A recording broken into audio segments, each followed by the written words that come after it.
of a Mighty Man, part 1. It's a 3-part. A portrait of a mighty man. Speak, Lord, for your servant hears. Ladies and gentlemen, brothers and sisters, the life of both Old and New Testament saints can reveal that which is of a spiritual benefit to those of us who today call ourselves Christians. Abraham, Samuel, and David, along with Peter, John, and Paul, they moved like giants, leaving a long shadow stretching across the pages of biblical history. While on the other hand, there were other little-known men and women who were an integral part of the unsung infantry of the Lord's mighty army. One of those unsung heroes was a man by the name of Benaiah. He didn't get much press. In fact, there are only 4 verses here about this Old Testament character. But suffice it to say that capitalize these 4 short verses is an ocean of truth and instructions. Who is this man, Benaiah? Yes. This man who was veiled in obscurity. Amen. The text gives us some insight into who he is and who he was. Marshall, the text says that he was the son of a long line of genetically people. Yes. But they also passed on morally, educationally, and spiritually. Jehovah was a valiant man, and his son Benaiah inherited the values and virtues of his father. So when you read the text, it does not say it explicitly, but by the activities, it implied that Benaiah was a man of bravery, a man of courage, a man of strength, a man of athleticism, and a man of spiritual fortitude. We need more men like that today. Yes. And he inherited all of that from his daddy. Right. Somebody say from his daddy. Amen, amen. Don't you know that children get their identity from their father? Amen, amen, amen, amen. Benaiah knew that his daddy was somebody. And he didn't try to ride the reputation of his father. Benaiah knew that his daddy was somebody, a man of wealth, a man of virtue, and a man of character. But he knew that the day would come that he would have to stand on his own 2 feet. And so what he did was he took what had been given to him by his daddy, and he cultivated his own virtues, his own characteristics, and his own accomplishments. And the text tells us that he didn't do so bad. On a single day, this man, Benaiah, fought and slayed 2 lion-like men from Moab. About high tide noon, he fell in a pit, and he was face to face with a lion in a pit. And it was on a snowy day, and after slaying the lion, Marley, on his way about sundown, he ran into a giant from Egypt who had a spear that looked like a weaver's beam. And he slayed the giant with his own spear. I think that was a day's work. Yeah. This man Benaiah did all of those things to the glory of God. Now you're going to see that as I move along here today, but there is an old age. I don't know how much truth is in it, but there's an old wise tale that says trouble comes in 3s. And did you notice that? 1, he met 2 lions, like men. And Marshall, and then he met a lion in a pit on a snowy day. And number 3, he met a giant from Egypt with a spear in his hand. Somebody said that trouble comes in 3s. And since I didn't know if that's really true, I don't know if it's absolute, but it may be some truth in it. I looked to see what I could find on this number 3 and discovered that Moses was hid by his parents for 3 months. 3 months. To discover that when David sinned by counting the nation of Israel, God gave him a choice of punishments, and David chose 3 days of pestilence. And I kept on looking, I'm not sure, but it looked like that trouble comes in 3s because Joab put 3 spears in the heart of Absalom. And then Paul, who was then Saul, was accosted and arrested on Damascus Road. He spent 3 days without his sight. Now you Bible readers know that Jesus was confronted by Satan with 3 temptations. Yeah. And every Christian believer has 3 enemies. We have the internal enemy called the flesh. All right. We have the external enemy that's called the world. Yes. And then we have the infernal enemy who's Satan himself. Look like to me, Keisha, trouble comes in 3s. Yes. And because trouble tends to come in 3s, the Christian, the believer is called upon that have these responses in this text.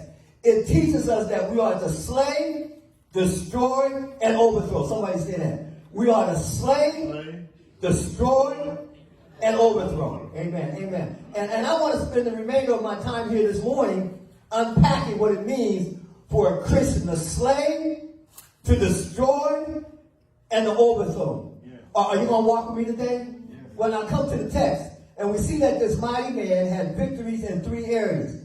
The first area this man had in the victory, he had victory over the temptations of the flesh. I said he had victory over temptations of the flesh. It says that, Marty, that he met 2 lion-like men from Moab. Yeah. You see that in verse 22? He says he met 2 lion-like men from Moab. Now, the way you get this idea of the temptation of the flesh, Marshall, is from the word Moab. So when you study the word Moab, you will discover that the people called the Moabites were descendants of a man by the name of Moab. Yeah. And if you keep on running it, you will discover over in Genesis 19, verses 30 to 35, that the man Moab was the offspring of an incestuous relationship from Lot and his elder unmarried daughter. Right. Moab was the child born to Lot who had got drunk, who was given wine by his 2 daughters. Right. And both of his 2 daughters went in to lay with him while he was drunk. Bad mood. And Moab was the child who was born of the elder daughter. Yeah. Now, because of how Moab was born, the Bible teaches that Moab is symbolic of the flesh and Israel is symbolic of the spirit. Right. And all through the Old Testament, there's a constant conflict between Moab, the people of Moab, who through the Old Testament, there was a constant conflict between Moab, the people of Moab, who were the Moabites, and the children of Israel. Yeah. You don't have to take my word for it. Remember that Balak was the king of Moab. Right. And Balak hired a prophet by the name of Balaam in order to place a curse on the children of God. Yeah. But when that didn't work, he sought to turn God against his own people by luring the people of God into idolatry and immorality. Yeah. If you keep on running it, you will discover that Naomi, whose story in the book of Ruth, her and her family, watch this, moved from Israel to the land of Moab. Are you listening? Yes, yes. Today, moved to the land of Moab because there was a famine in Israel. And they thought that they could leave Israel and do better in the land of Moab. But what they did not understand was that Israel was the land of blessing, while Moab was the land of cursing. Yes. And I don't care how strong the drought is, or how parched the land is, or what the famine is like in Israel, you always do better in Israel than you do in Moab. Yes. Moab can have green grass, and Moab can be flowing with milk and honey. But I'd rather choose to be with God in the famine than in a land of milk and honey without God. Yes. You see, when they left Israel and went to Moab, it was tantamount to leaving the spirit to live in the flesh. There was pain in Israel, and they thought pleasure in Moab. But when they got over there, they discovered that although there was abundance and plenty in the land of Moab, God's blessing was not on that land. Yeah. So much that Naomi's husband died, her 2 sons died, and she went back to Israel stripped. And she says, don't call me Naomi, call me Myra, because God had dealt bitterly with me. Let me paraphrase. And I want you to know, children of God, that God always deals bitterly, harshly with his children who decide not to walk in the spirit. Right. But when believers, Marley, decide to walk in the flesh, don't you ever think that you're going to be more successful in Moab than you are in Israel. Right. Don't you ever think that you're going to have more joy and pleasure in Moab, the land of flesh, than you have in Israel, the land of spirit. Yeah. Somebody's looking at me right now, and you're thinking about going to Moab. Don't you ever think that you have more pleasure outside of your marriage than you have inside of your marriage. I don't care how hard it gets. I don't care how difficult it gets. When you leave Israel, the place of blessing in your marriage, and go outside of your marriage to enjoy some pleasure, I want to remind you, you're only exchanging temporary pleasure for long-term pain. That's right. Yes. I want to remind you, listen, you are in the land of the flesh and in the land of Moab. Some of you can testify. You're looking at me right now. You can testify that you went outside. You decide to walk in the flesh and not in the spirit. And today you're still carrying the consequences on your back because you didn't find what you thought was out there. Right. The grass looked greener on the other side, amen, of the fence. And so when you got there, Marley, you discovered it just had been sprayed and died. And so you have to be real careful about leaving Israel and going to Moab. But that's what they did, unless I hold you too long. It says here, watch this, that it was two men, Leola. Not only they were from Moab, but Marshall, it was a tandem. Yeah. They were twins. It was two of them. Double trouble, double strength. And I ran two like I ran three. And that's not absolute. But number two has a strange meaning. Because often in the Bible,